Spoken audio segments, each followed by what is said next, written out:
Hi guys, welcome back to another video. In today's video we're going to have some Division 13 online ranked gameplay in the bantamweight division using none other than the former champion Petr Yan. And Yan, as you know, is probably pound for pound number one when it comes to UFC 4. He's just absolutely phenomenal.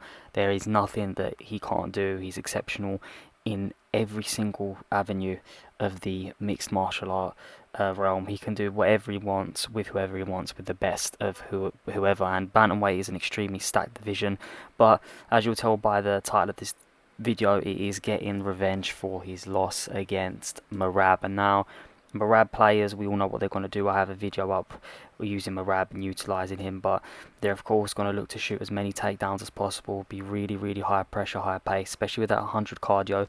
They can really look to do so, and I know this playstyle gives a lot of people problems, and rightfully so. That is the whole purpose of the playstyle, especially with the constant takedown attempts, and it's very, you have to be very locked in when you're coming into those fights against Merab. That's always going to be looking to take you down. As you can see, he shot the takedown there early on. He's clinching because he's looking to get me to the fence, and once he gets me to the fence, he'll probably look to get a takedown off the fence. So it's about being patient.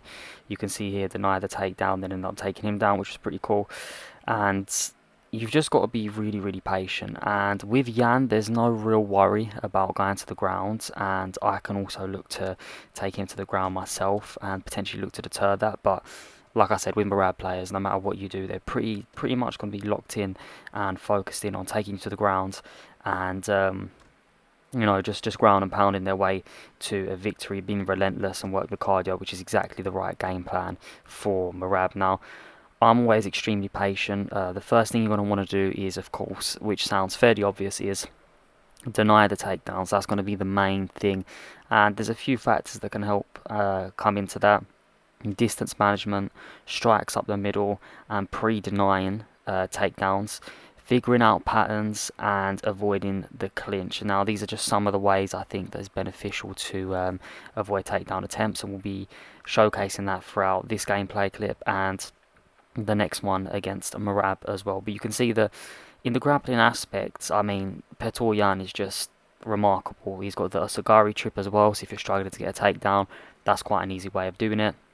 On the ground, he's got very good submissions. Obviously, wouldn't be like Aljo level submissions, but definitely up there in the division. Got decent ground and pound, and very easy to control. Got good reversals. So, like I said, opting to go to ground with Yan isn't the worst thing in the world. And against someone that is going to be looking to constantly taking you down in Merab, if you can get on top and whittle away most of the round, do the right amount of damage, and when you're on the feet, lighten him up with significant strikes as well, you'll be in a very good position. And the main reason I like to keep Merab down for as long as possible is to completely whittle away at that stamina.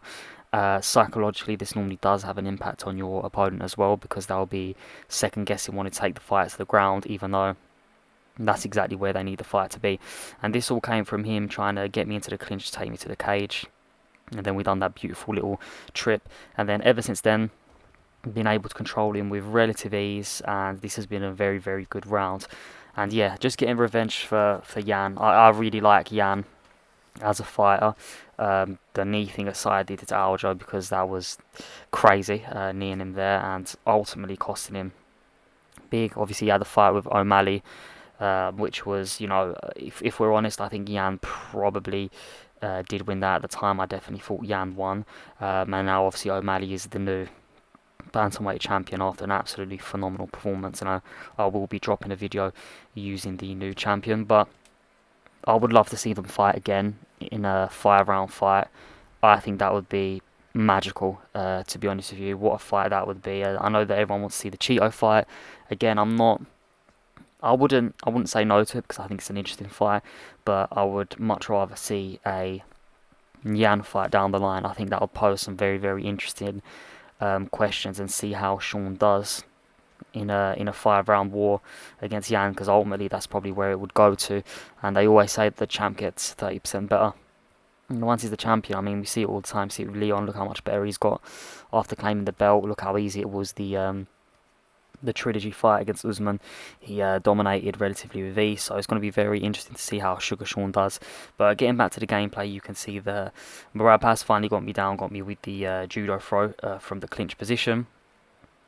Working back to full guard, very, very patient with it, and once in full guard, denied the transition because he had those good reversals, managed to reverse him, and now we're in Merab's full guard. And again, rather than rush to get up and do the more obvious thing, which is when you're on the ground with a fighter that's mainly stand up, is rush to the feet. I opt to go to half guard, and from half guard I'm going to be very, very patient, very, very meticulous what I'm doing, look to nice submissions where possible, and just frustrate him. I know that right now this must be an incredibly annoying fight for Merab here, expecting to come in here and ragdoll me, and what's happening is the harsh reality is now Merab is getting completely and utterly ragdolled, and this is just one of the avenues you can take in order to deal with a Merab player, is just simply out grapple them, and that would be a case by case basis. Obviously, if you're using someone like that's predominantly a striker like Sugar Sean,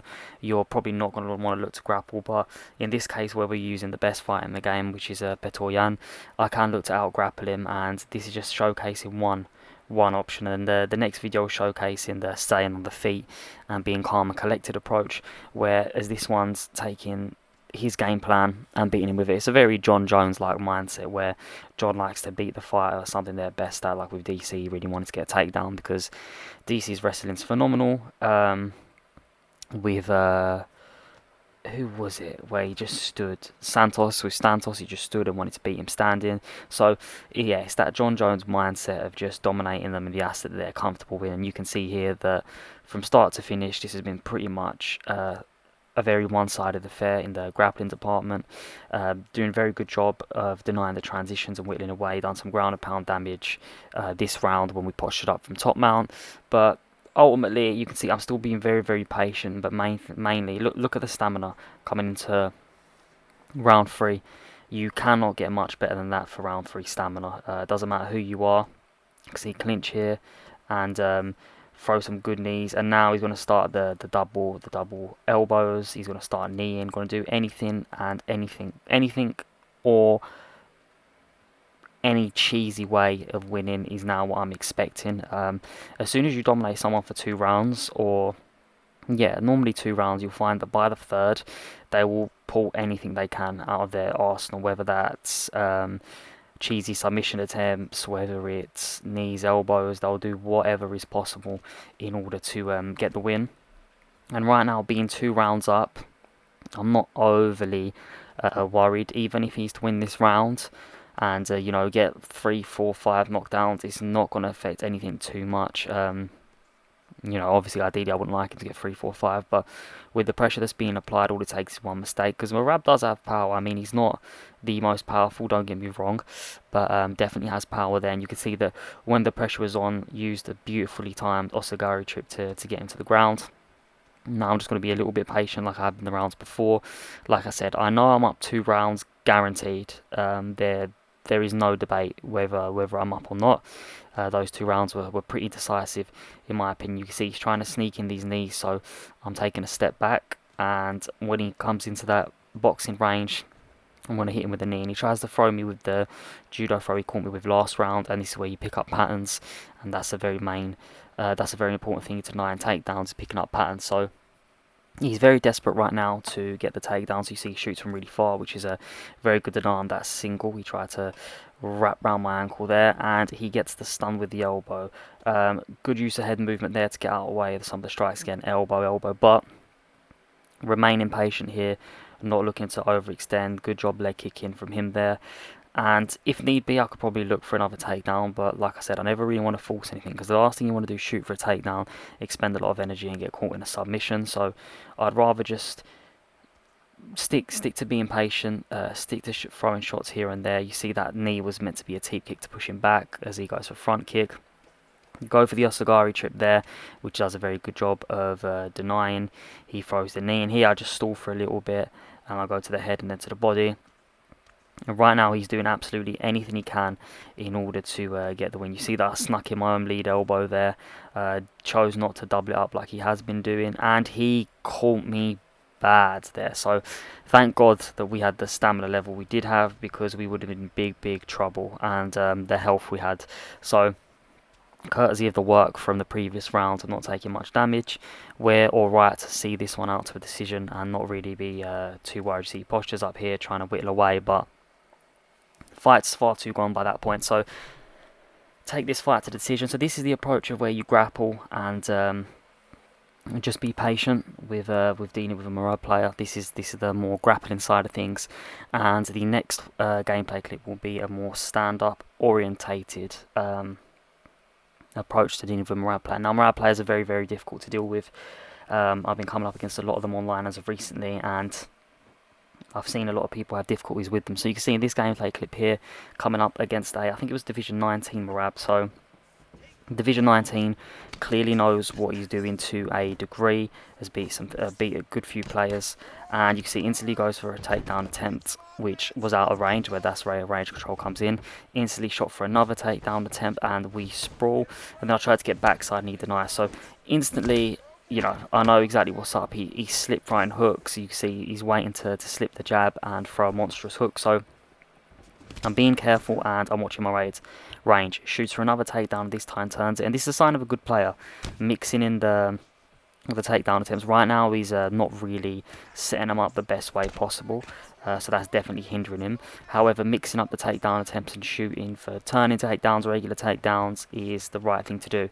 And you can see right now is not the thing that I shouldn't be doing. There is trying to go for a takedown in that position. Most high level players will know that you're going for that suplex animation. So I wasted my own stamina, got away from the clinch, and he shot the fourth takedown of this round, which was another turning takedown. He ends up getting it, but recover full guard well and look to get up. And like I said, this one's going to be more stand-up based. You're going to see how I deal with it. I know he's looking to slip hooks. I'm going to be very careful. And here, look, the applied pressure there was beautiful, even though we ate a hook for our efforts. But we had to land a few to, we had to eat a few to land a few there. But I'm working the body because obviously Merab has phenomenal cardio. He shoots the same turning takedown again, and this is going to start taxing his body. And look, there it goes, there it flashes. So what do? Lead roundhouse to the body. And now I'm mixing it up to the legs, and I'm going to be throwing strikes up the middle as well.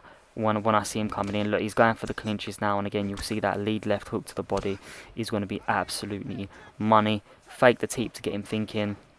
He's expecting straight, and the distance management here is very good, where we're trying to be in and out of boxing range. Good job throwing the knees there from the clinch of denying, and I'm 100% sure I denied this takedown. However, he gets the takedown there and does the exact right thing in winding up on top. Again, another good denier, being very patient, and I tried to be sneaky and go from the get up there, which again probably wasn't the best option, but nevertheless he's in my full guard, and I've definitely had a better round. Definitely tired him out with the takedown denials and the good work to the body. I mean, that left hook to the body is absolutely money, and then the roundhouse to the body when he had no stamina has definitely taken away a good chunk of that body health as well as stamina. So you can see I'm just being patient. I'm trying to figure out what he wants to do, and we end up getting up because he overextended. He goes with a front kick to the head, which lands, and then he goes with an overhand right. So it's not as if he isn't having any success, but right now I feel like if I had to weigh my options to see who was having a better round, I'd definitely say that I've made the necessary read and adjustment in this round alone to carry over the fight across the duration of the next 4 if need be.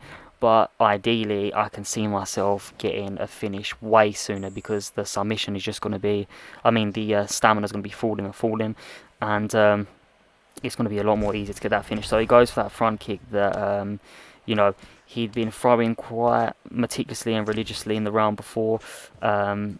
Slip it, bang, that's more damage done to the head there.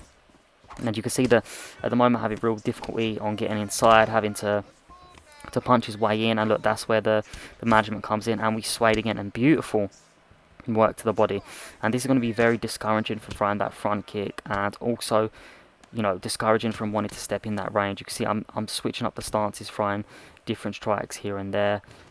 Goes for another takedown attempt, which we deny, and this is going to be an absolutely grueling, taxing round, because he's putting on a lot of pressure and it's not really working, and he's taken a lot of damage for his troubles. Get another takedown deny here, and I think it's at this point we mentally break him and fatigue him as we hit another roundhouse. As you can see there, he quits. So if you guys did enjoy the video, don't forget to leave a like, subscribe for more UFC 4 content. Any content suggestions, let me know in the comments below, and I'll see you next time. Thank you.